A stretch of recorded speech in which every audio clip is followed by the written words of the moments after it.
Well, hello, Mike. Thank you so much for taking time out of your busy schedule to conduct this interview. You're welcome. My pleasure, and thanks for asking me. Absolutely. It really is such a pleasure. First of all, I want to mention that it was truly an honor for you to come and perform at the Allen Theater. We were really blown away by the performance. The audience was really impressed, of course. Thank you.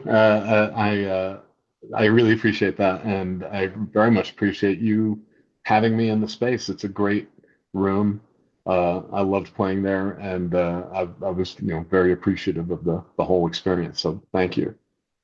Wonderful. Thank you. And likewise, we were so grateful. It was just a great experience all around. And likewise, I am very excited to be talking with you today.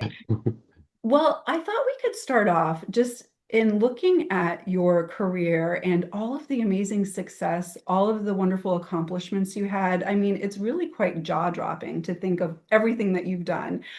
And so I wonder if we could maybe jump into a little time machine and go back to Hmm. your earlier years when you were, let's say, 15 years old. And as a teenager, if somebody were to have told you that you would have had this amazing career and you would have done so much, how do you think you would have responded? Well, I'll tell you exactly what comes to mind. It's intriguing to me that you would focus on age 15 right away, because that is the age I was when I saw Frank Zappa live for the first time, and that was a life-changing event. I'd already been, a tremendous admirer, acolyte, fan of his music since I was 9, to an extent where I just thought of him as an otherworldly being. So to finally be in the same space as him, watching him perform, and it just happened to be an amazing performance that altered the trajectory, the course of my life from that point on. If someone from the future had come to me and said, "Hey, 10 years from now, you're going to be in that band," and the fact that was ground zero for everything that has happened in my career and thus my life since then, I would have been in utter disbelief. There's no way I would have expected that to be anything close to true, even though I did dream of being in his band. Literally, I used to actually have dreams of being in his band. So that's where my head goes with that question. I would have thought that it was, you know, absolutely outlandish to think that my dream, that particular dream, which seemed completely out of reach, would actually come true, and then lead on to everything that's happened since. Especially since that was my first professional gig, it's it's it's actually kind of absurd that the first job that I got in the music business, apart from just like playing in very small clubs in San Diego where I was living, but the first professional gig would be my dream gig, uh, which was in some ways unsettling after, when Frank went off the road and became ill and stopped, having a band. And then, obviously that was sad for any number of reasons, but I then had to contend with, what do I do now that what I considered to be the ultimate, the absolute pinnacle of musical professional achievement is where my career started. What do I aim at from that point? That took, a lot of processing before I started coming up with answers. So you mentioned so many intriguing aspects in that response. Firstly, I'm thinking about going from that 15-year-old watching Frank Zappa, thinking that it would be a dream come true. And I'd like to maybe fast forward to now, all of a sudden, your dream did come true. And how did that feel? I'm sure very rewarding, very gratifying, but also were there other emotions in terms of maybe anxiety provoking? And how does one grapple with such a lofty dream coming to fruition? Well, it was obviously very validating uh, to actually have the audition and have it go well. um, because I had no yardstick by which to measure whether my abilities were anything close to sufficient to have that gig. Because it wasn't just like a rock band that I liked and then I got the opportunity to be involved with it. It was some of the most complex and intricate and technically difficult to execute music, even apart from the fact that I had so much to bear emotionally on it. Like, it meant so much to me to be able to play that music well and to please him. So it was very daunting. It was, simultaneously as validating as validation could be, and as terrifying as any challenge could be. And I remember very well the feelings that I had right before going to start the rehearsals, and just like being at home with my wife at the time, and just like being sleepless, and being really really scared, and just confiding in her that I was feeling what I couldn't identify as imposter syndrome at the time, because I don't think that term was necessarily in use in 1987, or at least it wasn't in my head. But that's what it was. I'm not worthy of this. Even though by that point I'd already passed the audition, and Frank had already. I guess I was concerned about, I had done well enough at the audition to convince him in that moment that I was worthy. But then I had time to think about that and wonder if it was true, or if I just like caught a lucky break that particular day. Um, and also I knew that when I auditioned for Frank, he was the only one there apart from my brother who had brought me to the audition. But I knew that when I was going to be there with his entire band and begin the process of rehearsing songs with the group who had been in his band for years and who were seasoned professionals with resumes and experience and all this stuff, and I was just this puppy with no experience, jumping feet first into my dream gig with no real world experience, and being in a world class band, and how to deal with equipment requirements, and being on a stage in front of several thousand people, all these things, all of that stuff just like landing on me all at once. And so that was very scary. And then I started the rehearsal process, and I found that as long as I knew the music well, which was more than anything, it was fun for me because I loved the music so much, that Frank himself was going to be pleased with what I was bringing, because I was technically capable of playing the stuff if I had a decent amount of time to prepare, and I was my spirit was very strong. My desire to please was very strong, uh, and uh, my knowledge of his catalog was deep.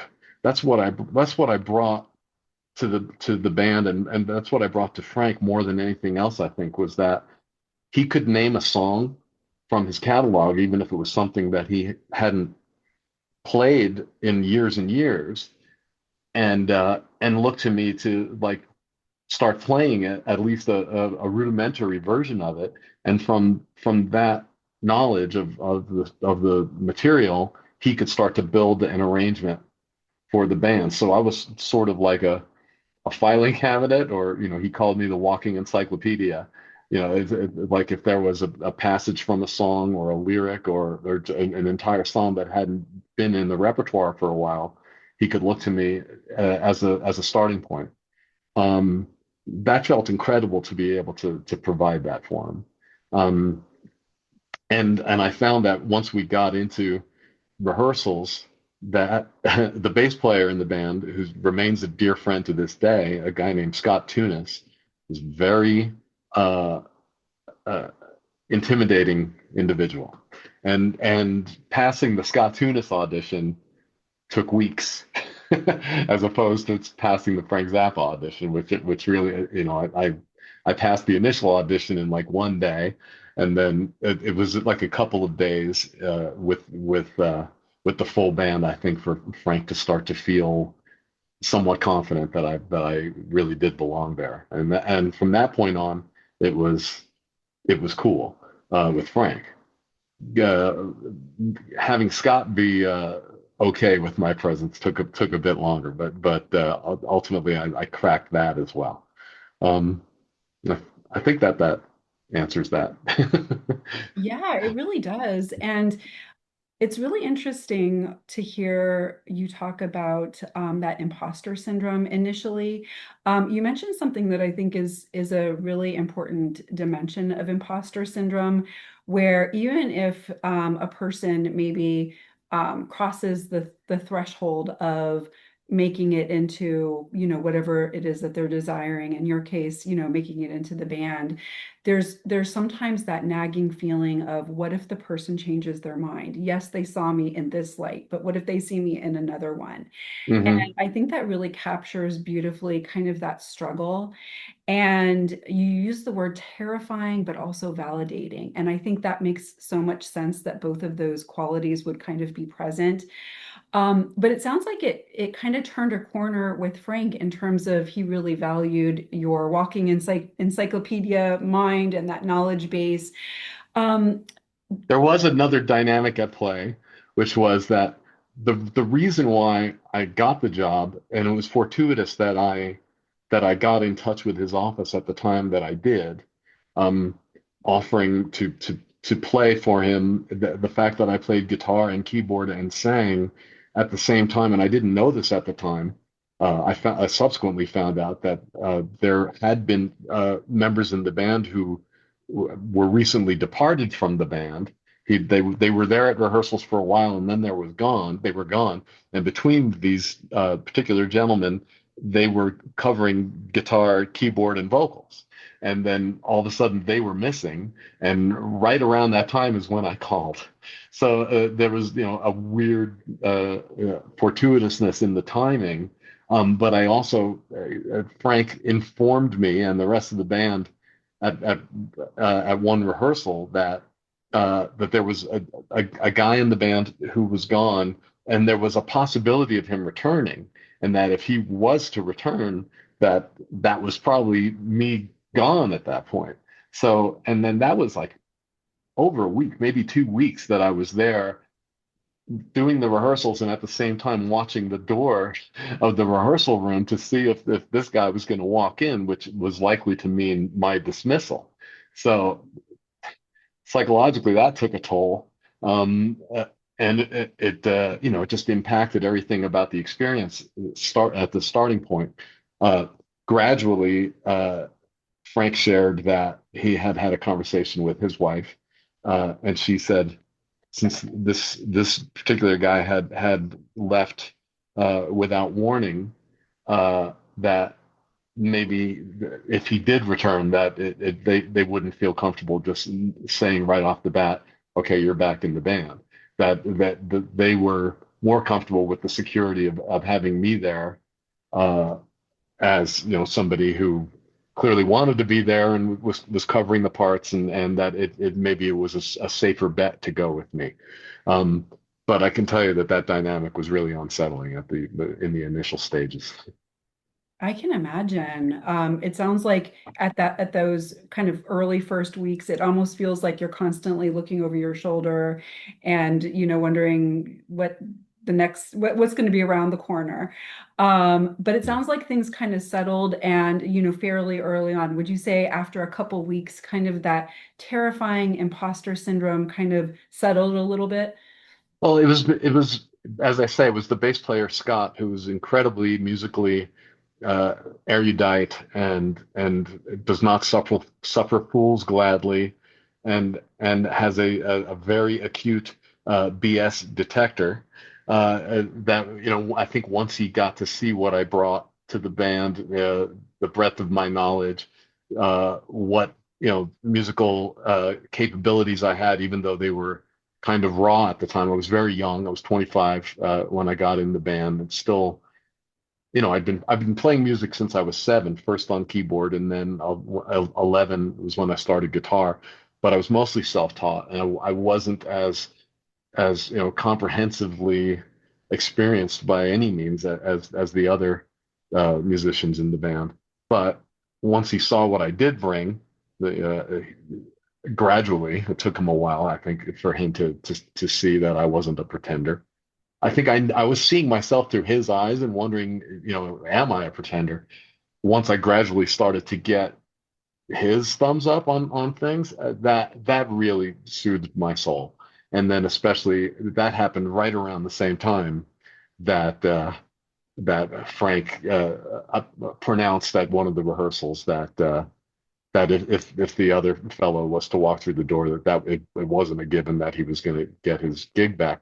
So that I felt more secure on both fronts, So that when that happened, which as I recall was about 2 weeks into a 4 month rehearsal period, we rehearsed for 4 months, 5 days a week, 8 hours a day in preparation for a 4 month tour. So we literally rehearsed for as long as we toured. Um, and once we got those that 2 weeks in and those two very important things happened, that's when I started to feel a bit more comfortable.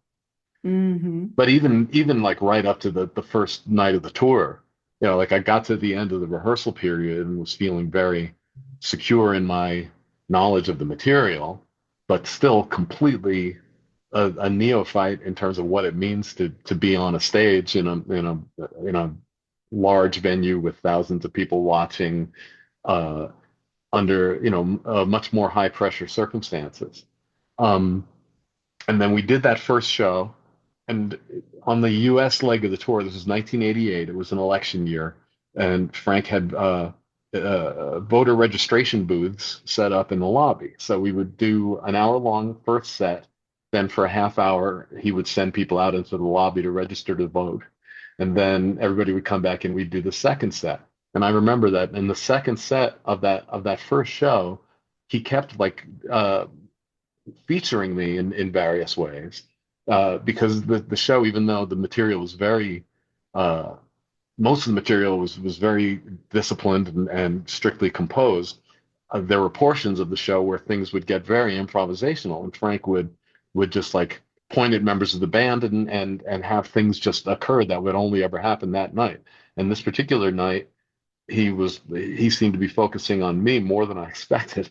And then unexpectedly, when we came back out for the encore, the first thing he said was, "Mike Keneally, ladies and gentlemen." Just like to give me my props the moment we got out on stage for the encore. That if I could point at one moment to say that's when I finally truly felt comfortable in the band, that would be the moment. It feels like such a literal spotlight on you. And Yeah.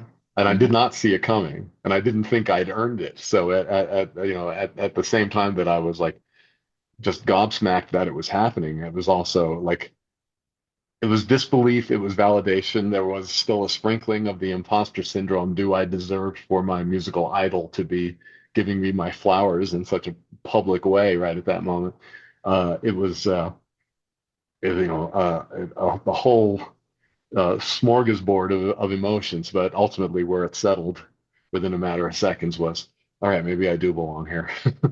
wow, what an amazing experience. How gratifying to, it feels like kind of a full circle moment at that point. Yeah, yeah, it was deep. Now, you mentioned something that I found interesting about stepping in at your first experience, well, your first professional experience, stepping into a pinnacle moment. And then, as you went on to other ventures, feeling like, how do I move on from this? It was such a kind of peak moment. Can you talk a little bit about what that looked like in terms of both? You went on to collaborate and do solo work that was incredible as well. But at that moment, when you were kind of transitioning out of working with Frank Zappa, and both that kind of internal dialogue you had, as well as even did any imposter syndrome peak up again later in your career? Um, the I probably still wrestle with imposter syndrome to this day, but in the immediate aftermath of the Zappa tour, I was more, well, I was still very young, I was 26 when the tour ended, and completely inexperienced in the music business as a whole. My awareness and sum total of my professional musical experience at that point was wholly within the context of being a member of Frank Zappa's band, which, as I say, was the pinnacle for me personally. But what I didn't see was that it was still perceived in the business as a whole as a very niche thing by most people in the business. Musicians in the know have respect and admiration for Frank's music. They know what it takes to play his music. So there was always going to be some, another musician could look at me as a guy who had played Frank's music and say, well, that's really cool. But most of the gatekeepers in the music business are not musicians. So as far as seeing me as anything resembling a commercial prospect, um, I was very naive and had much loftier expectations of what was waiting for me after the Zappa experience, and it didn't come. I kind of thought at that point, well, I should be able to step into, and I know other musicians who have played with Frank through the years, especially because he gets a lot of musicians at the beginning of their journey. Uh, so they're just naive about the world in a lot of ways, and I certainly was. So I expected my entry into the music business following the Zappa experience to be much easier than it turned out to be.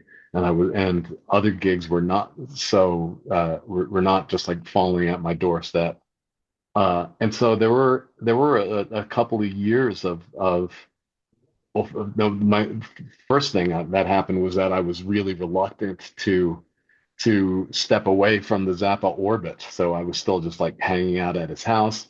I was grateful that he was inviting me over to listen to the music that he was working on. So I would spend hours just in his basement listening to the albums that he was compiling, both from our tour and also from, just like other archival projects that he was working on. He knew I was a fan, and a big part of his process as a producer was to watch other people listen to his music, which I have subsequently found out is an important part of the process, and one that I to this day I find daunting. I work on my music in private, in secret. I feel intimidated letting anybody listen to my stuff in progress, even people that are very close to me.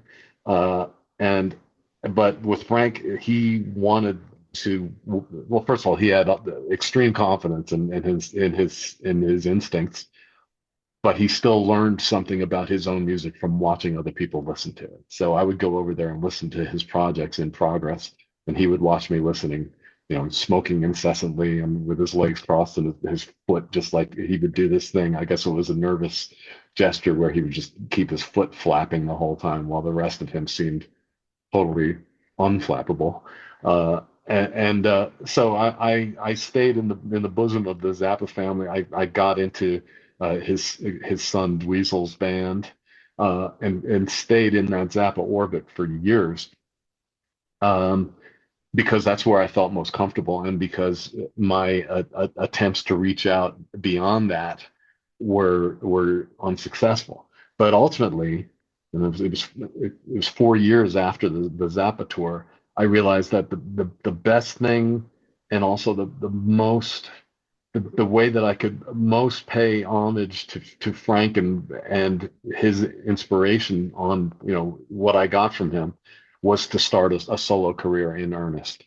And I was lucky to have friends in San Diego, because at that time there was very little in the way of like DIY musical career making.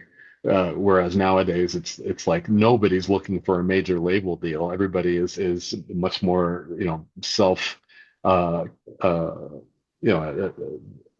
self-actualized, self-realized. To be an independent musician nowadays is much more what is cool and if effective, because there are so many tools for people to get their music out directly to a potential audience. But back then, a label deal seemed like the only way to get my own music out there. And I had friends in San Diego that started a label and invited me to start making records.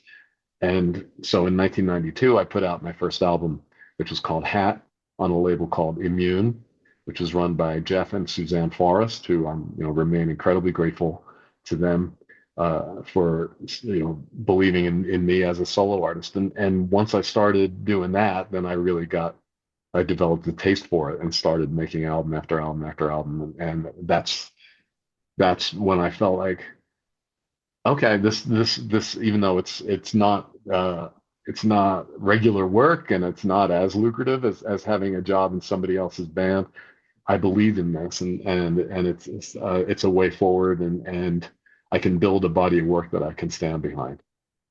So Yeah, that's where that went. that's really interesting. I liked hearing kind of that journey of working with Frank, and then when the tour stopped, kind of staying in the Zappa orbit. I also really liked hearing about just the camaraderie and how much Frank really cherished your feedback, where you would respond to his music and he would kind of drink that in, and it sounded like it continued to be very influential to him. And just I staying. wasn't the only one. That I think that was a regular part of his process was playing his music for other people. And but like I say, that's a like I really have to feel like my stuff I'm totally satisfied with it. Even with my wife, it's like I have to get a song to a place where I personally feel totally satisfied with it before I will deign to let her hear it. And then she'll tell me all the stuff that's wrong with it. And then at that point, I'm cool to like go in and make adjustments that she has suggested, and it invariably makes it better. Anything she suggests makes the song better, and that's cool. Let's unpack that for a moment, because it sounds like music as you're making it, it's very intimate, it's very personal, maybe even very private at those beginning stages. And then eventually it moves on and becomes, beloved by the world and has a universal quality. So can you talk about, I mean, those are two maybe bookmarks, or bookends, in terms of that Mm. personal experience, that then the universal experience. And can you tell me a little bit about, as you're progressing from one end to the other? And it sounds like you want it obviously to be at a point of readiness. So what tells you that it's a point of readiness, even before to ask for your wife to give feedback? And does it feel vulnerable as you start opening up that door for the world to hear? It does. It's a very private process when I in the initial stages of creation. Um, I'll do all my initial work with headphones on. That's how private it is. I keep it very insular.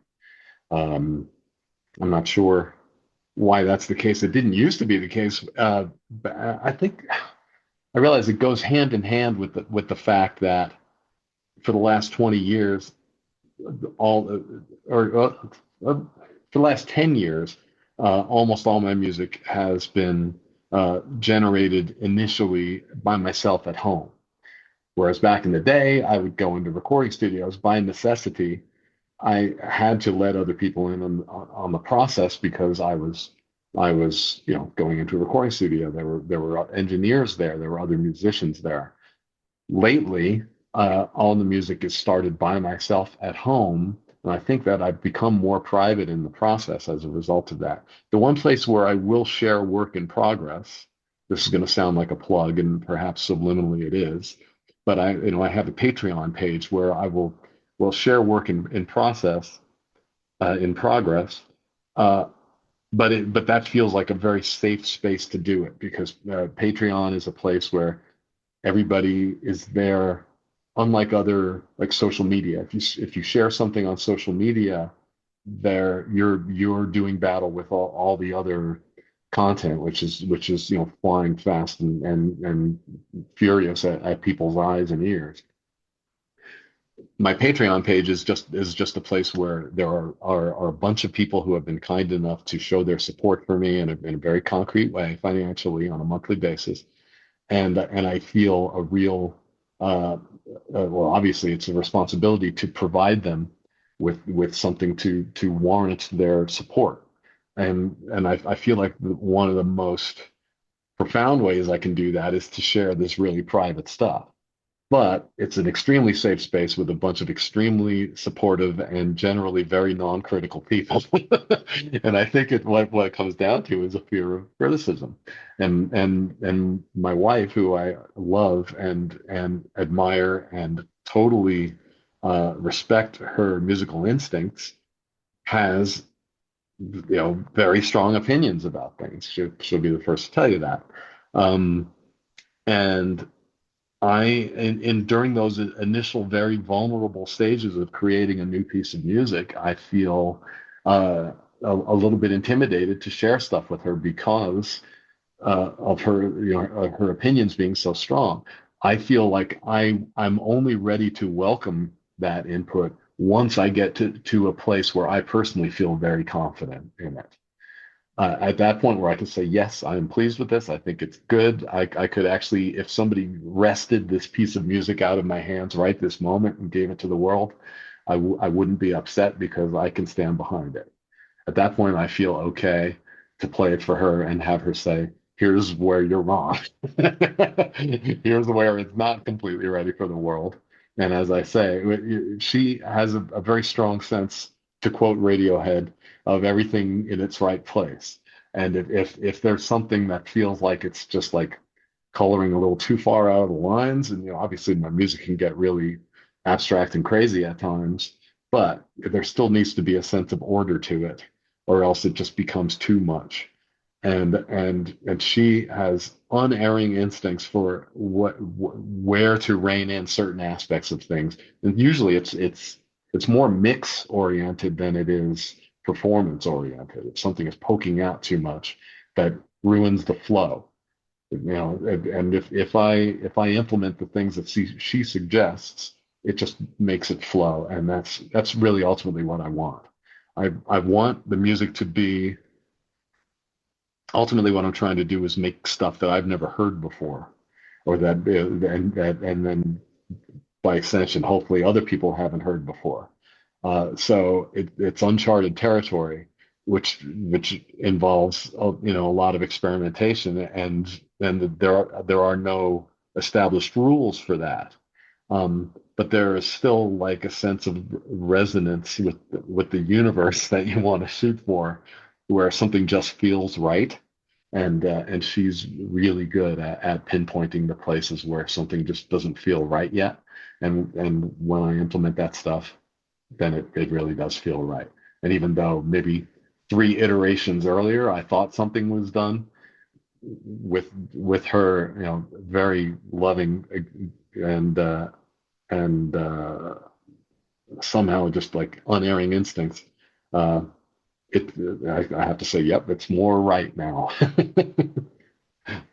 I think it's great that you have a partner where you have that safety. You love her, you care about her, and she provides, this great feedback that you can really help maybe expand or narrow the focus or tweak things, excuse me, accordingly.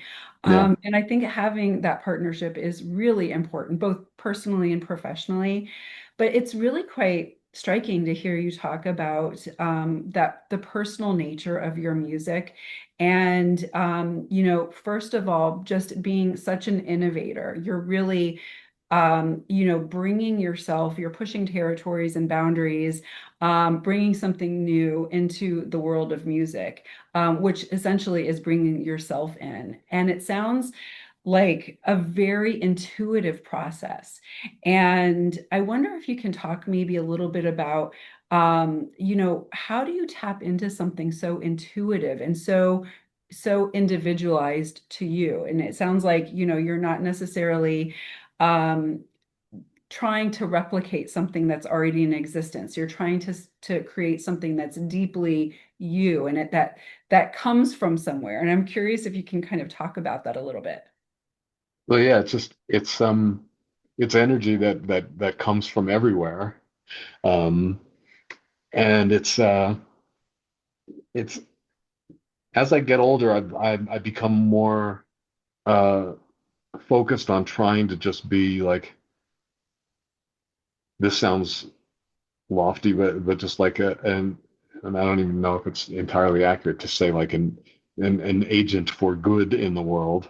But it's more just like trying to align with the vibrations of music, uh, in a way that everything just like is smooth, you know. It's like it provides an experience that just feels right to a person who's attuned to it. And to go back to your previous question, which I don't think I addressed in its entirety, which is, yeah, it starts as a very private process, and then ultimately it becomes this thing you put out in the world that it gets accepted by the people who accept it. At that point, it becomes another thing.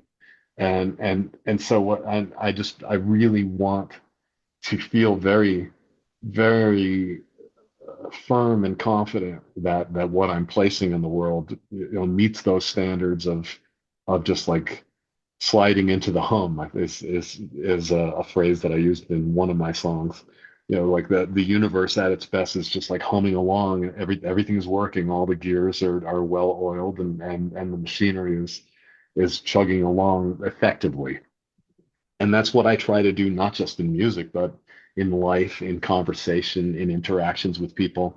I just like, if I'm in a situation and I see a situation going a certain way where maybe things are potentially going to go askew, then I will, you know, ask of myself at the moment, what is the thing I can say or do, or in a musical situation, what is the thing I can play or sing or whatever that is going to bring this situation back into alignment with what the universe is asking of it.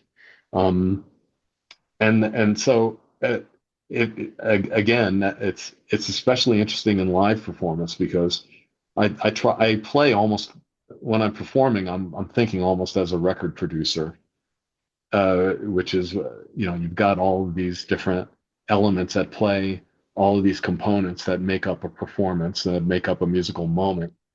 uh, what can I do in that moment to bring everything into alignment, in alignment in a way which will please the audience and please the muse, and provide a you know a really strong positive memory for people, because concert memories especially are some of the strongest memories.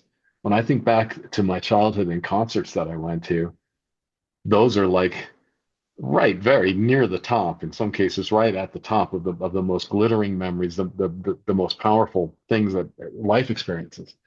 So every time I get on stage, that's subliminally, at least, part of of my agenda to provide, you know, some memories that will last for people the same way I still can just like sit here and trip out on things that I saw in concert 50 years ago that meant so much to me. I really want to do that for other people. That's like, that feels like that's why I'm here. And the same thing with the albums. Even though an album is something that you can relive over and over and over again, as opposed to a concert, which is just like a one-time experience.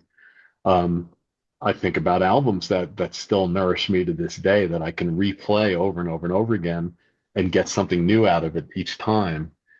Albums that meant uh, so much to me when I was a teenager that I listen to now, and I hear things in that music that I didn't hear back then just because I didn't have the same amount of life experiences or musical awareness. So I get more out of it, and sometimes it's validating to hear something that I loved as a kid and realize, yeah, that actually was really good.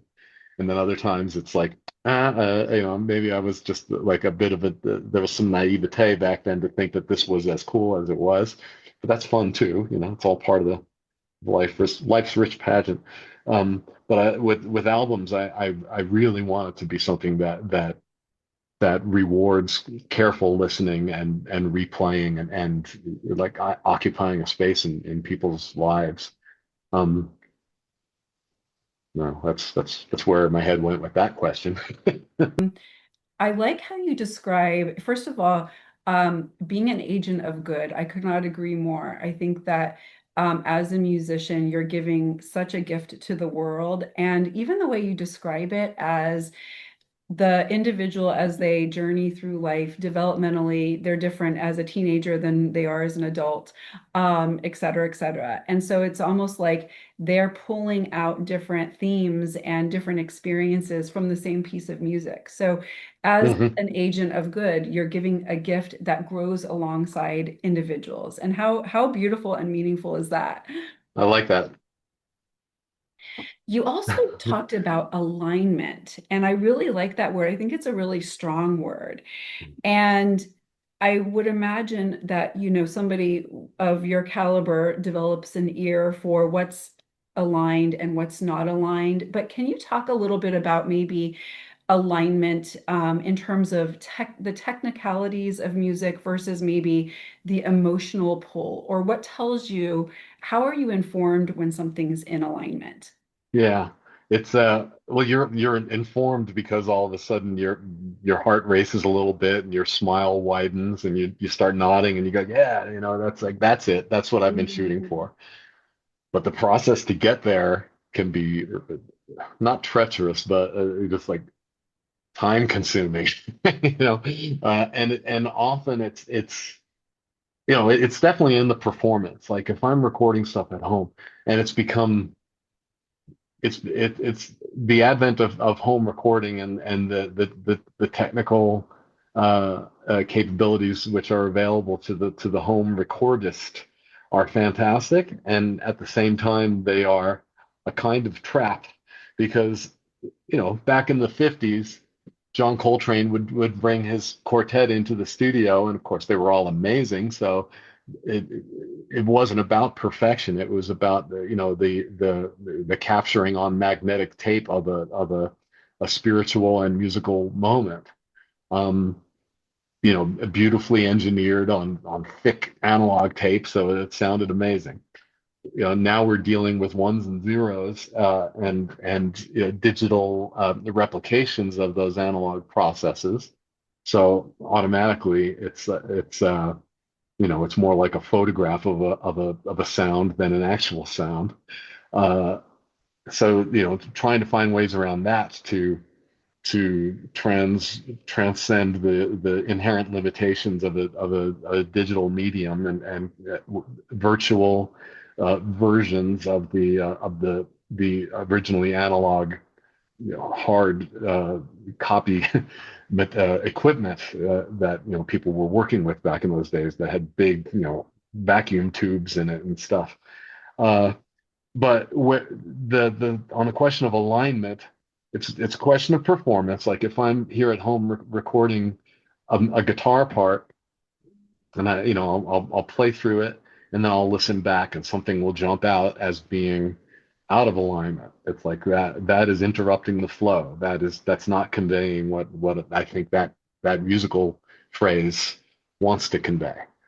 So that means you have to punch in that little phrase and maybe just like jump to the third note a little bit later or a little bit sooner, or rather than you know picking two notes in a row with the guitar pick, which I just happen to have one right now, instead of going dunk dunk, it might be about going just dunk and then sliding off from the first note to the second note with the left hand.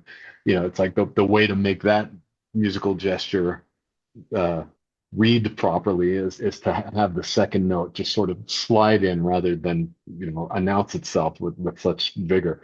Those little subtle things. Then once you're happy with your performance, you are presented with just an endless cornucopia of mixing options, which can be how loud is a phrase in the mix. Is the guitar too much louder than the vocal? Is the bass not loud enough so that there's not enough of a foundation to this song? It feels like a wedding cake that's about to topple over as opposed to a lasagna where everything's layered perfectly in place. Um, it can be a stereo placement issue where it's something that feels completely like an interruption or you know a rude uh, interjection if it's placed right in the center of the mix, it might be just like beautifully ear tickling and super pleasing if it's pushed off to the left side a little bit and a little bit quieter. And then there's equalization. And that's something that is used to be like a mysterious world to me. And with experience working on my own, having to get my engineering chops together during lockdown 5.5 years ago. I got this gear. I got Pro Tools set up at home, and I had all of these plugins, which are basically a variety of effects that you have available to you to modify your sound and your performance. And EQ was something that I always, my knowledge of EQ was limited to the bass, treble, and middle knobs on the guitar amplifier or on a home stereo. With a good EQ, you have endless things to play with, and I didn't have like a natural sense of that. A guy who really helped me with that was Andy Partridge from the band XTC, who was incredibly provided me with a lot of patient guidance at the beginning of my solo home recording career 5 years ago, and he just gave me a lot of good places to start, and I still use his guidance to this day. But what I gradually found was just by getting my hands on it on these different tools, especially EQ, is that I started to get a natural intuition for what will make something read better, what will make something sit in the mix, which then allows for the whole thing to flow.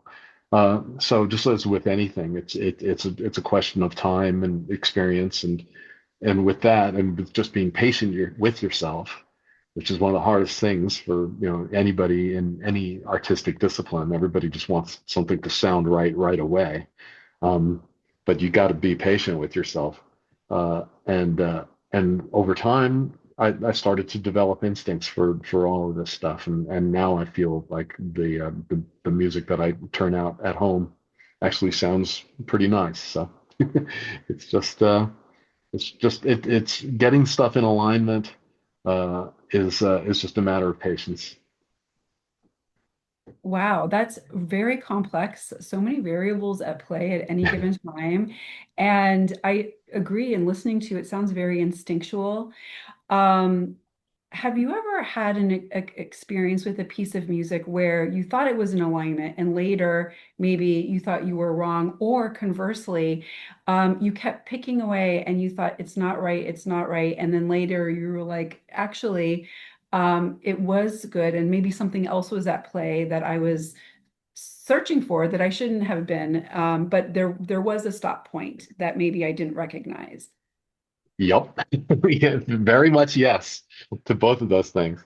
Um, One of the things that I'll frequently do on Patreon is find very early mixes of songs that people are familiar with from the finished product from the album as I eventually presented it.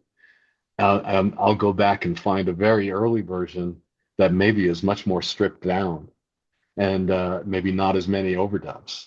And what that does, because as a creator with a very specific vision, uh, I'm just like my eye is on the prize, and my idea of I'm not saying my instincts are unerring. All I'm saying is that I'm doing my best. It's just my version of what alignment with the universe is, and that doesn't mean I'm right.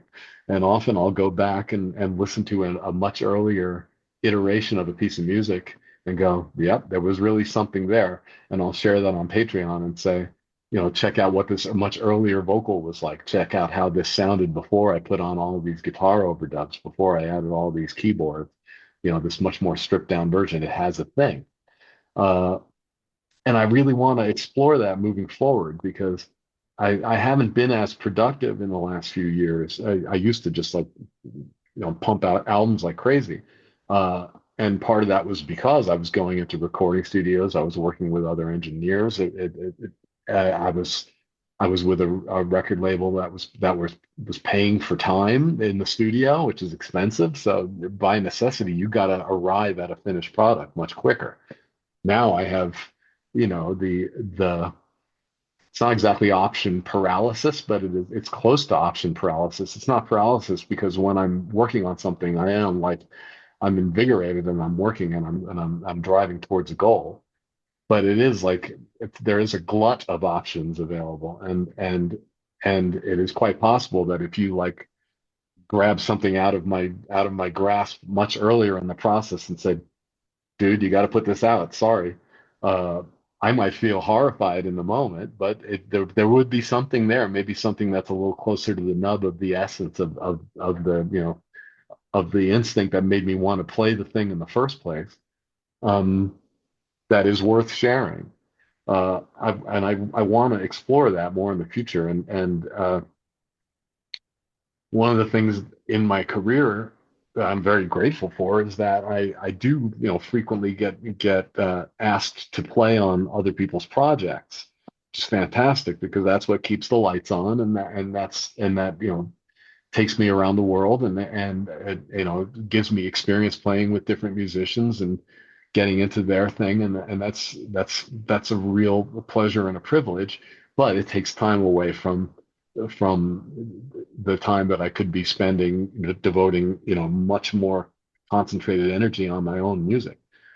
So I've become much less productive, uh, and I'm in a process right now of just like being super super eager to get back to work on my next record. It's coming up on 3 years since my last album, and I have a bunch of music in the works right now. And some of it I think is fantastic and will definitely be on my next record, but I know that there's still some stuff I have to write. There's still some stuff I have to record.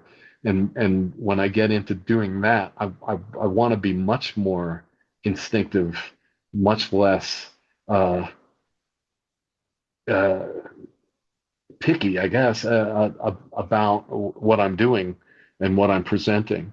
I'd like things to come off a little less layered, a little more raw, uh, and maybe a little more unguarded, especially lyrically, because I my lyrics tend to be very arcane and abstract and private. And I would like to, like I'm being fairly candid with you. I'll talk about stuff, endlessly in interviews, but when it comes to lyrics, I guess it's because what we're talking about is the creative process, which I'm happy to share all of that stuff. But when it comes about, it comes to my, real deep feelings about personal matters, that's hard for me. Um, and I would love to it didn't used to be though. If you go back to my earliest albums, especially my second album, which was called Boil That Dust Back, which that was created in the aftermath of the death of Frank Zappa. A few months later, the death of my father, and they both died from the same disease. And then in between those two events, the birth of my child.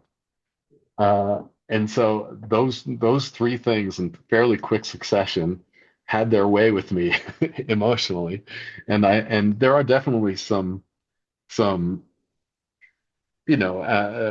obscure lyrics on that record, but I also feel like I was conveying it in a way that was really raw and really emotional and really true, and it's been a little bit of a challenge for me to get back to that place lyrically, and I would really like to get back to that place. Part of it is just a matter of aging, and and uh, and also actually being a fairly happy, satisfied guy, even though I can see all too clearly where the world is just like in an insane state right now. But I don't want my music to come off like a series of polemics or preaching. Uh, but I do want to be able to explore that in a way that's not didactic or preachy. Um, Anyway, I got a lot on my mind about all that stuff. I really appreciated hearing all of those parts of your experience and, staying with the idea of the lyrics. And one thought that came to my mind as you described being really raw and open about, the death of Frank and your father, which thank you for sharing those really impactful situations, as well as the birth of your child, all of which are very transformational. And it seems like all of those were very much the immediacy of those events, and they were right there present with you. And I wonder if maybe that immediacy is an ingredient in terms of being able to really kind of feel like you can expose yourself. Yeah, I guess so. Because all of those were sort of very directly life-changing, impactful, cataclysmic events. In some ways, the first ones of my young life to have been that powerful. The death of the two most important male authority figures in my life, uh, which left me untethered, uh, in combination with the most significant, important, and challenging thing you can do, which is to bring a new human into the world and all the responsibilities attendant to that.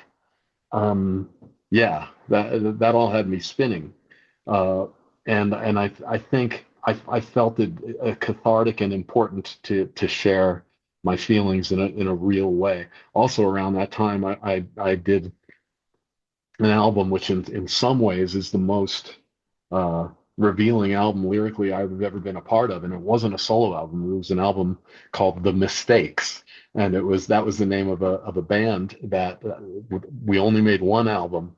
It was an amazing group of musicians, Henry Kaiser, Andy West, Prairie Prince, all of them in their own way, masterful, amazing, inspiring uh, players. And we brought the music into that album to life as a collaboration. We created a lot of that music together, but the lyrical content was all me, and I let everything just like, it was blood on the canvas on that record. There was just like, there's a song on that album which is it's the subtitle is ennui, and it was just about the feelings of just like really feeling overwhelmed by life at that moment, and the difficulty of getting out of bed, and the difficulty in eating properly, and just like just like this buzzing in your brain of like, is life too overwhelming right now? Uh, and at that point, I think just because it was that was all weighing on me so much, I felt like I had to let it out. Nowadays, in my personal life, I have much more contentment, and there are ongoing financial concerns related to being an experimental musician in today's economic landscape and trying to make a go of it, especially in the music business where the recorded note has much less value than it once did, and especially like as a physical object. It's there's not nearly as much money to be made as a professional musician nowadays as there was 20, 30 years ago. So that's an ongoing challenge. I'm grateful to still be standing. Uh, but in general, I'm a pretty serene, happy guy, even as I look at it's, I don't want to get political, but a few months ago, I was in disbelief that things were going the way they were going, and how could we allow this to happen? Well, you have to make peace with it in a certain way, and content yourself with looking around and seeing that more people's eyes are opening, and you have to hold on to some kind of hope that maybe there will be some form of course correction, and that this insane ship, which is the world, will be righted. Uh, but there's only so much you can do, right? You're only one person. And I feel like I have more of value. Like earlier this year, I was enraged, and my Facebook posts were reflecting that, and that that there's something to be said for like finding your tribe and commiserating with one another, but at a certain point it's an echo chamber. You're just yelling, and the only people who are responding are people who already agree with you. So you're not changing minds at that point. You're just venting. uh Sometimes a good vent is necessary and healthy, but you also, I think, it's my personal belief, you have to see when it's not really doing any good, and then you ask, what can I do that is good? And I realize, well, that's, for me, that's making music. So and if you can afford it, contributing to whatever organizations might be doing good work in the world, things that seem like they're operating at a higher spiritual frequency. um, I'm trying to remember what the question was that caused me to respond in this way. I Yeah, hope you don't well, mind. I have a tendency to go on when I I love it. It's okay. your answers are so rich and so full. And as I listen to you talk about reflecting on music that you made that was very kind of raw and personal, and also as I hear you talk about kind of social issues that are really impactful and deeply impact your experience. It reminds me of listening to a lot of creative individuals often report that their inspiration sometimes comes from a dark place. And even you mentioned that right now you're generally quite happy. And I don't know if that connects with you in terms of creativity, really, when there's something maybe dark or something traumatic, that creativity almost bubbles up from that.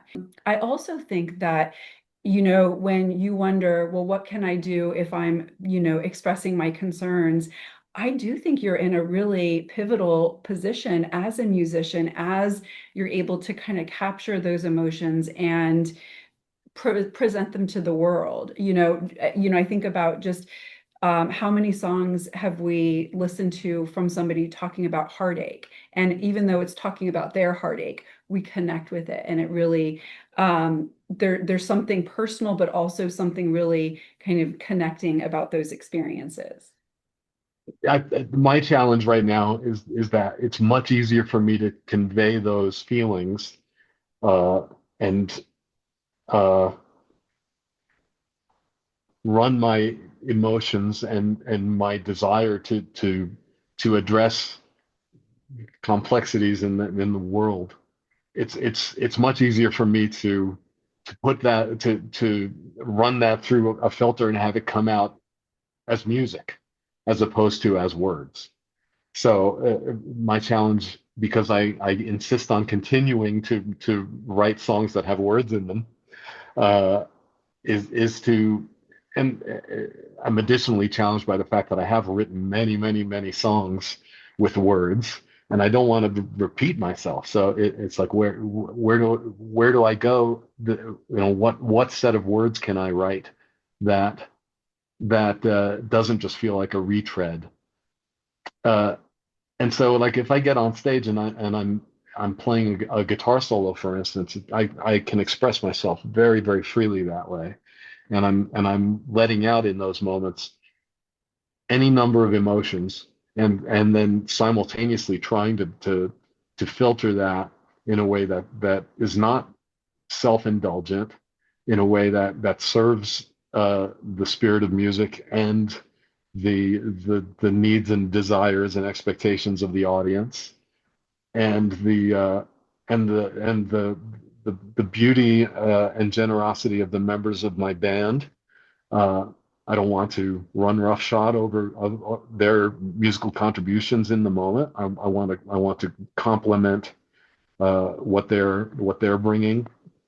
Because there's, in the case of Beer for Dolphins, which is a quartet, that's four individual energies that are all vibrating on their own frequency, and ideally, everybody in the band is thinking about how they can make their thing mesh and vibe with what everyone else in the band is doing.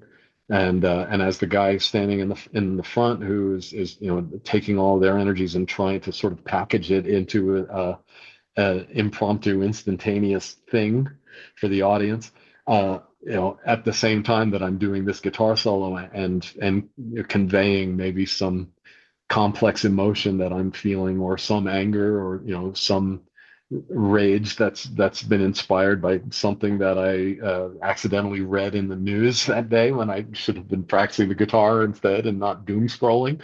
All those dynamics can be at play simultaneously in one guitar solo that might just sound like a bunch of noodling. Well, I love the way you talk about um, a band that consists of individual members, each with their own energy and vibrations, but also kind of a unit, which is kind of interesting to think of both of those pieces happening at the same time. I also, as I hear you talk about kind of the musicality and the lyrics, I wonder if we could go back and just talking about exposing yourself and being raw.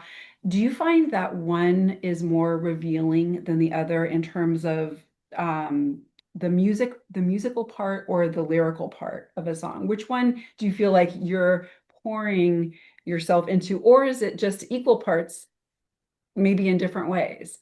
Well, they're two extremely different disciplines, and sometimes when I go back and listen to something that's purely musical, like just today, we released on Bandcamp a 3 hour collection of live recordings from 2003. So in the process of getting that released together, I've been listening to that music a lot, and I've been listening to uh, my own solos. And it's been interesting because it's a bunch of recordings that I did with a band that is not my usual band. It's my what I refer to as my European band, because it's a bass player who lives in Finland, a drummer who lives in Germany, and I was going over there and playing my songs with them, as opposed to flying Beer for Dolphins from the United States over to Europe, which is a very expensive proposition. And also I was just, as this relentless experimenter that I am, I love playing my music with different musicians and seeing how they interpret it. And the experience, as I describe it, is that I learn more about the songs and about myself through playing it and hearing it played by different musicians. So that's a privilege. And when I go back and listen to my solos from this collection that we just put out, I do. It's, in some ways, it feels like I'm revealing something very, very private and very insular in something of myself. The way that those guys make me play, the Jan and Schroeder are their names. They make me play differently than Beer for Dolphins makes me play. I'm always affected.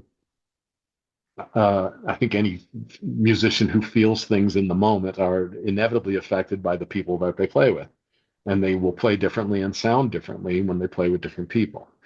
So that's very educational for me, and I do feel like sometimes almost like I'm betraying confidences, but that's such a private feeling. In reality, most other people don't. If they listen to me playing a guitar solo, they're only receiving it as music, and they may see that I'm feeling something very deeply, and they may hear it in the recording of it, but they're not going to be able to pinpoint it and say, yes, he was feeling precisely this about this thing. As opposed to, if I manage to write a lyric that actually isn't couched in obscurities and uses all these abstractions as an analogy to sort of skirt around the thing that I'm really thinking and writing about. Uh, if I write something that's much more direct, Like I wrote a song and recorded a song in 1997 that was pretty, hard on its sleeve, called "I'm Afraid," and it was about being on the road and being away from my kid, and the guilt attendant. I was in Steve Vai's band at the time when we were touring constantly, and my kid was like 3 years old at the time, and I'm missing all of this important development and just the preciousness of time with them. Uh, and so I at that point, it was raw and it was in the moment, and I felt freer to express that very directly. Um, but yeah, that's a raw thing, and I can feel ultimately more vulnerable about sharing that stuff lyrically than musically, because the music, by its nature, I think it's empirically an abstraction of those feelings, whereas the lyrics just, people understand words, so it's much more out there. And yeah, that's a more vulnerable thing. Yeah, no, it makes so much sense the way you describe it. And as I listened to you, first of all, I loved hearing about how you described it almost feels like a chemical reaction of playing music, the same song with different people, and how it can be so different, and Hmm. how you like listening to other people play your music and almost hearing it from an outside perspective. I think that's really interesting. Tell me if I'm understanding this correctly in terms of um, lyrics. You've mentioned lyrics that are more direct, and it seems like you associate the more direct lyrics with something that's more maybe raw and personal, and more of the abstract lyrics as something that's a little bit more distant, or I don't want to say detached, but a little bit more like less raw and less personal. Would you say that that is kind of how you view abstract versus direct lyrics? Yeah, it's in some. I mean, I enjoy it, uh, writing that way, because I just enjoy that kind of writing when I read it. I think that there are, big ups to songwriters who have no compunction about just absolutely letting everything fly. There are a lot of them that do, that will just like be very raw in their lyrical presentation. And for some reason, I'm not as comfortable with that. But there is actually a lot of currency in artists sharing themselves that way, because people can relate to it. Whereas if you sort of uh, present things that are more abstract and more fictional, and that involve, maybe oddly named characters. Whoop, sorry, uh, sorry about that. Characters who aren't me, uh, although they might actually be me, but they're not presented that way. That provides you with a little bit it is a distance. It's just, you're standing at some remove, as opposed to expressing yourself in a really direct fashion. This happened to me. This is how I feel about it. This is the ongoing repercussions of that. Um, uh, because there's a part of me that it's like I want to share more of myself in that way, but there's a part of me that thinks it's terribly self-indulgent. Uh, and I do think that at the same time, I owe it to the people who are listening to my stuff to share more of myself with them in that way. I think that they would appreciate it. I think they would appreciate that more than yet another cleverly phrased bit of abstraction, no matter how artful it is. So I have a bunch of lyrics that I need to write in the coming months, and I'm very eager to try to lift myself out of, not complacency, but it is a place of comfort. Uh, and I could go back to any album of mine, and I could point to certain things contained within that album and say that's an authentic moment. That's a real thing that happened, that I'm expressing in a real way. I'm really sharing something there. But it could be in the middle of a bunch of really abstractly phrased stuff. So it's just like a little, watermelon seed in the midst of this of the whole. Um, so I'm curious to see, can I actually like get from the beginning to an ending of a song without ever like uh, resorting to those kind of abstractions. Uh, we'll see if I'm able. Yeah, I think But you're I'm motivated. Let's put it that way. I think you describe it so beautifully in terms of, that kind of abstract versus more personal. I wonder if you've ever thought about it like this. I love both types of lyrics. I do think that something very direct and something personal, it feels very kind of in your face, and you can't escape from the intimacy of that. But sometimes the abstract lyrics, they're so up for interpretation that people sometimes can kind of nuzzle in and find themselves in that situation as well. And so I think that Hmm. there's definitely positive aspects to both types. I agree, and I think that I have wrapped myself in the latter rather than the former of those approaches time and time again, and I think that's fine. Ultimately, I don't put out a lyric unless I'm happy with it. And I feel like that it's something that's worthy of releasing into the world. But I think that if I were to run a percentage on one approach versus the other, I've got more of the more direct, emotionally bare uh, version coming to me. Like I've done much more of the abstract than I've done the direct. So I feel like I want to strike a little bit more of a balance.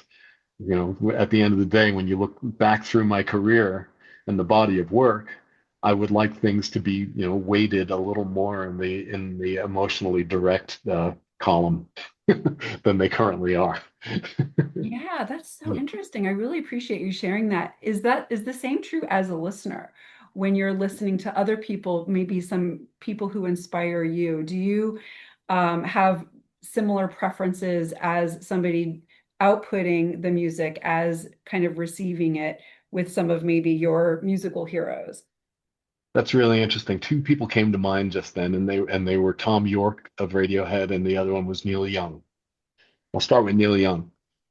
When he was much, much younger, his stuff was much more was incredibly articulate, but it wasn't necessarily always clear where he was coming from. There was more mystery, let's put it that way. And yet somehow, and it was because of his voice, it was because of the sound of his voice, and also the directness of the music itself, because his musical backgrounds and his chord structures and everything are very direct, very easy for people to comprehend. So even when his lyrics were a little bit on the fantastic side, meaning fantasy oriented or uh, not in entirely direct, people still felt it because of the way he was singing it and the feel of the music. Whereas nowadays, because he has much less of a filter as a composer, he has said that he doesn't rewrite anymore. He will often write songs on the way to the recording studio, record them in a first take, and that's what goes on the record. So the stuff is very immediate and it's very raw. But at the same time, the songs are, in for the most part, aren't landing with people in the same way. And it does get really hard the older you get to keep the standard at a certain level. I'm I'm pleased with my personal standards and my barometer in terms of my past work at being at a certain level, and that everything that I do in the future be somewhat on that same level, because everyone is familiar with loving an artist and then you know reaching a point with their work where they put out an album where you just go, no, you know what, it's like, well, Randy Newman did a song called I'm Dead, where that one of the lines in there where he's just talking about basically being past it in terms of inspiration, and he goes, I wish I could remember. And I seriously, if you would just give me a moment, Yeah, of course. okay, because the way he plays, the way he states it is exactly perfect. Um, I'm dead. I'm dead, but I don't know it is the name of the song. Mm. And he goes, "When will I end this bitter game?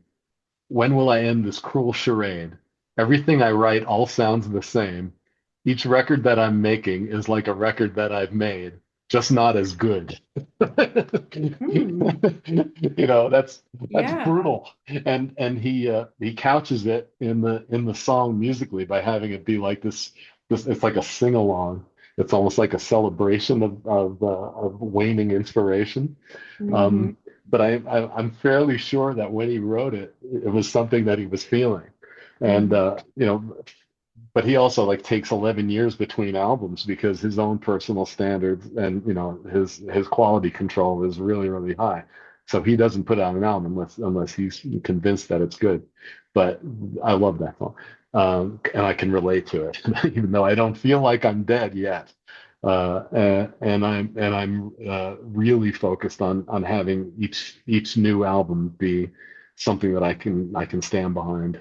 I don't want anybody, inevitably there's at the beginning of a career, and I look back at the first, bunch of albums that I made, and uh, to look at them now is a daunting prospect because I was on fire. I admit that there was something going on at the time that was feeding me.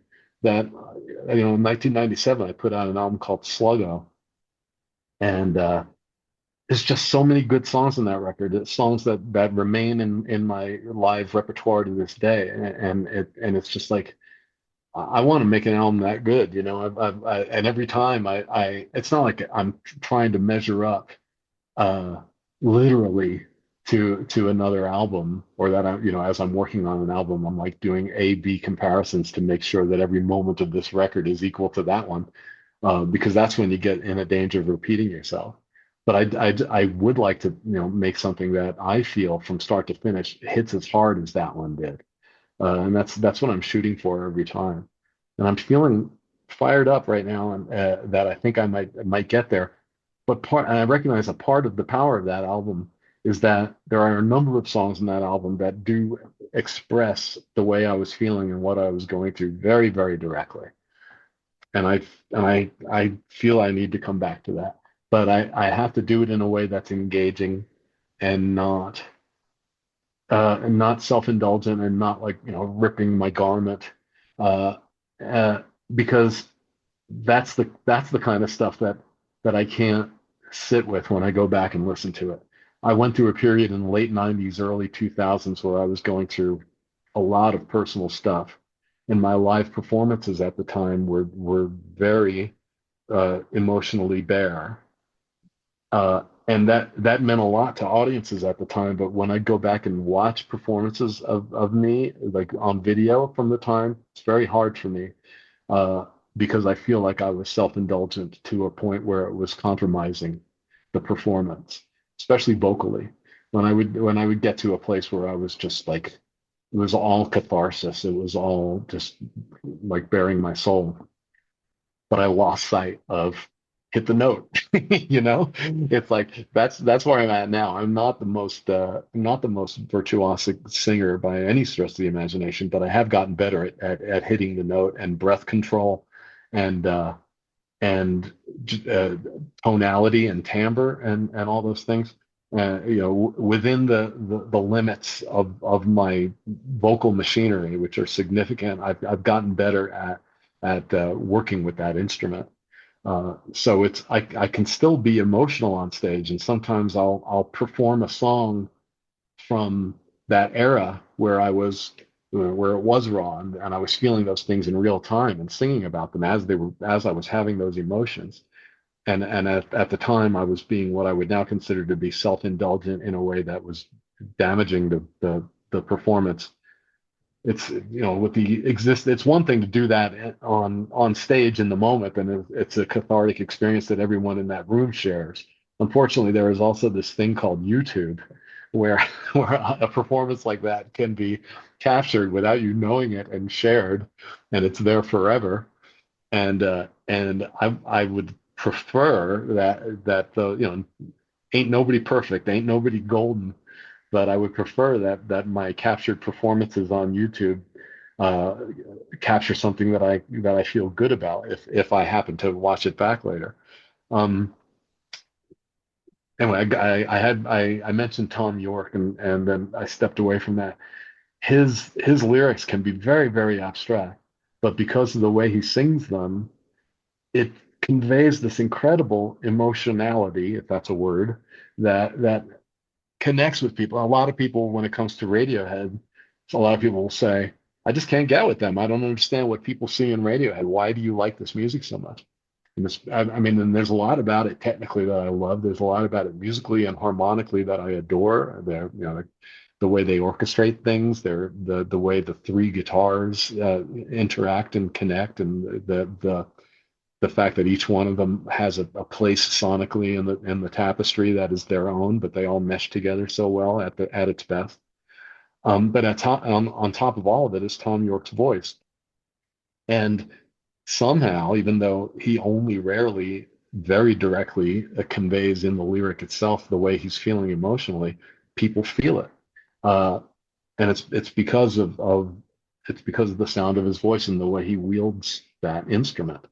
That's very inspiring. And again, he has access to things vocally that I don't have access to, or like somebody like Jeff Buckley, who blew a lot of people's minds and broke a lot of people's hearts just with the sound of his voice and the amazing things that he was able to do with it.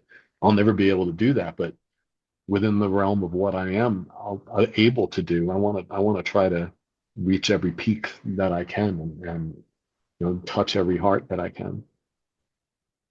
Hear you talk about, I hear we woven into your response that concept of alignment and kind of understanding, when a quality is something that's desirable and maybe too much. Like it sounds like the continuum of raw and personal, but then maybe it can pass a point into self-indulgent. As Mhm. well as I hear you talk about, people that you really enjoy and that you really admire. It really just hearing the creative process from you is so inspirational. And the word that I've read about you and I can see in your responses or hear in your responses is versatile. Just that versatility in terms of musically, lyrically, vocally, as you look at yourself and, all that you contribute. Is that a word that connects with you, being versatile? Um, I guess candidly, no. I don't mind at all, and I would say that in where I think it has certainly served me well in terms of my utility with other artists that have hired me to do things, especially stylistically, because I've done so many different kinds of music with other artists.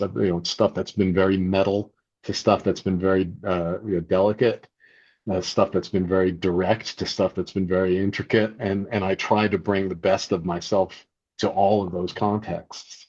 Um, but as far as what I bring to my own music, versatility is never like a thing that I'm conscious about. It's just about me bringing everything I have available to me to bear upon the thing that I'm trying to express or convey or create. Um, so I'll grab every tool that's available. And that, looked at dispassionately, then I would say, yeah, I guess you're right. That versatility, the fact that I can play multiple instruments, the fact that I like so many different kinds of music, and that I have like decent amounts of I'm conversant and able to perform in these various disciplines. Um, I guess the fact that I have some verbal facility, and which maybe lends more. Sometimes even as I hear myself speaking, I think, God, am I like am I do I say too many words? Is my vocabulary too wide? I think that sometimes people are mistrustful of people whose vocabularies are too large. I can't help it because I just like I love to read. And all throughout my childhood, I was like reading books, and I loved authors that had like incredible grasp and command of language. Language is fascinating. Words are amazing. And if I reach for a word that maybe has, more syllables in it than people are used to hearing from rock and roll guitar players in general, it's only because that word is the word that best and most accurately conveys what I'm trying to say. I'm trying to be clear and I'm trying to be precise and I just that's just where my head goes. I'm not trying to like come off as, I have a high school education. That like I only made it as far as 12th grade. I don't think of myself as any great intellect. Um, so I even, I'm like constantly scanning myself as I'm speaking. Interviews are really interesting for me because the stuff that we're talking about, I never think about consciously. It's only when I'm asked about it that it comes out. And so I'm scanning everything I'm saying as I'm saying it and thinking, is this authentic? Am I'm not posing here, am I? No, I'm not. I'm okay. I'm being real with you. I'm just saying things as they occur to me and I'm expressing them the best I can. Um, I need a drink. Me too.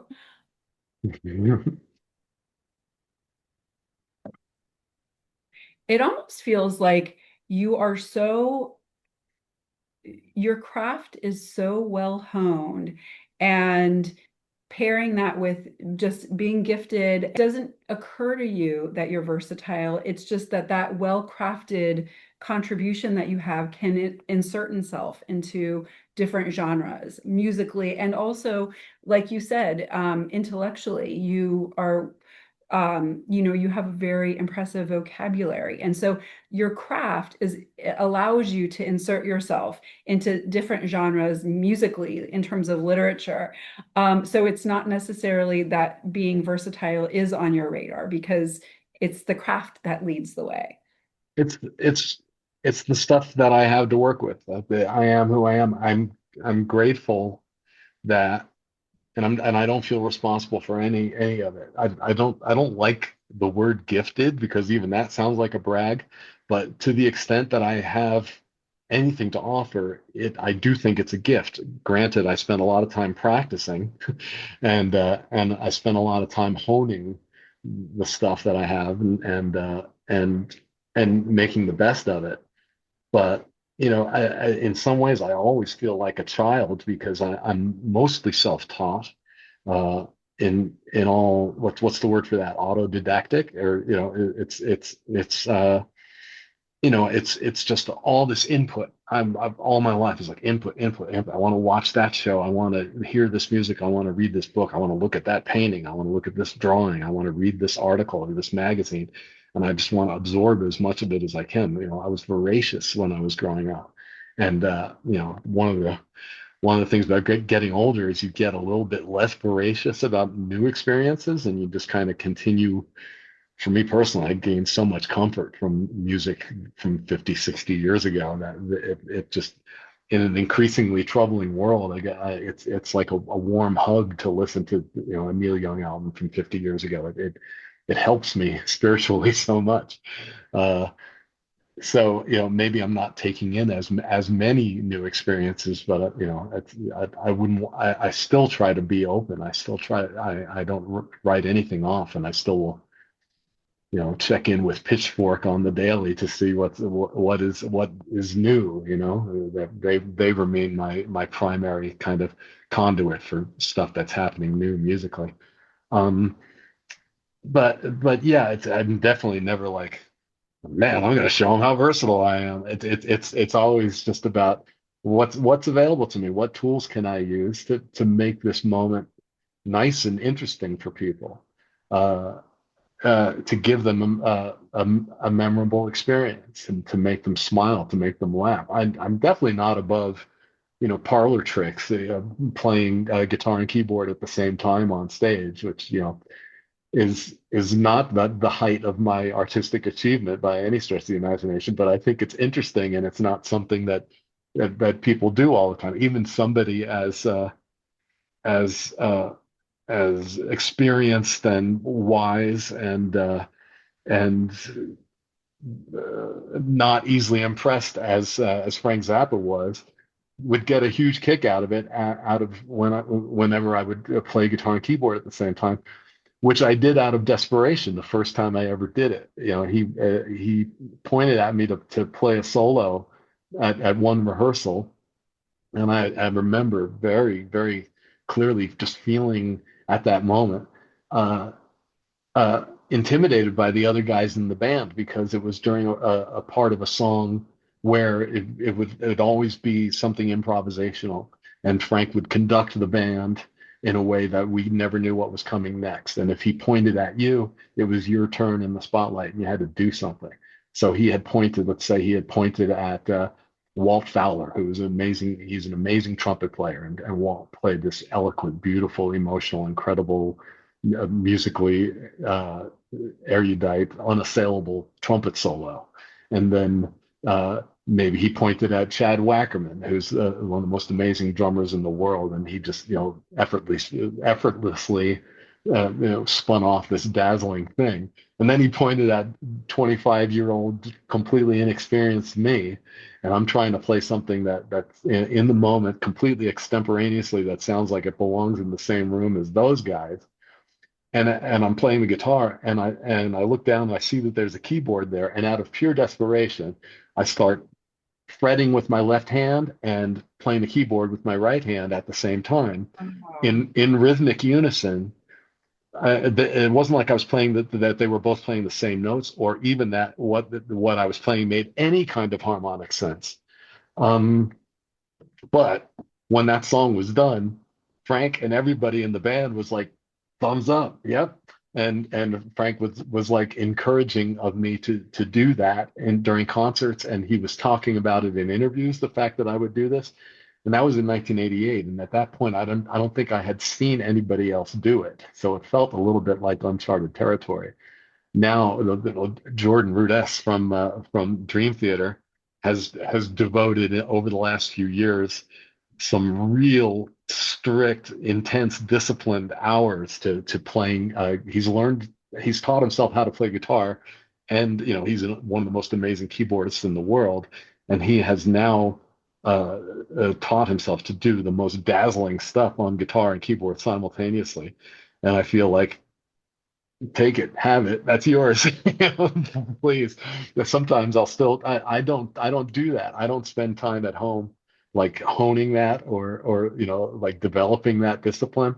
If I do it live on stage, it's always an experiment. It's always like, I wonder if I can do anything of value right now using this technique, because I know that people in the audience get a kick out of it. I know it's interesting and unusual. Um, but it's only rarely that I think I manage to like come up with something that's really inspirational.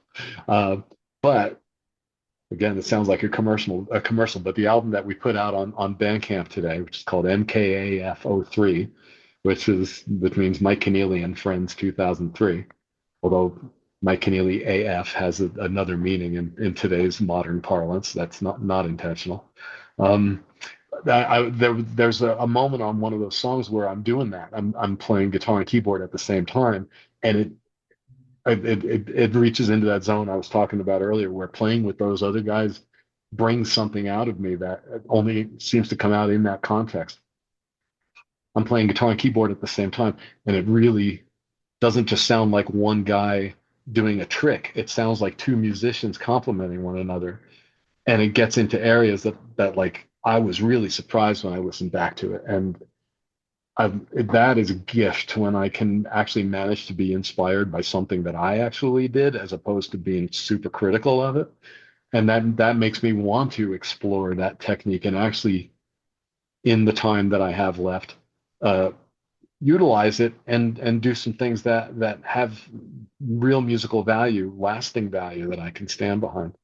Um, so, but again, I don't process that or categorize that as versatility. It's just a tool that I have, and I don't think that it's in any way any more impressive or valuable than what John Coltrane was able to do with one saxophone at one time. Uh, but it's something that I can offer the world, and that at its best, I think can lighten people's day. It gives them a moment that is memorable. And then if I see on a comment section on Facebook somebody saying, "Yeah, man, I saw Keneally live and he started playing guitar and keyboard and singing at the same time. It was amazing. I couldn't believe it." For him in that moment, it was a big thing. I don't take that lightly. I think that's important and cool and valuable and a nice thing to do for people.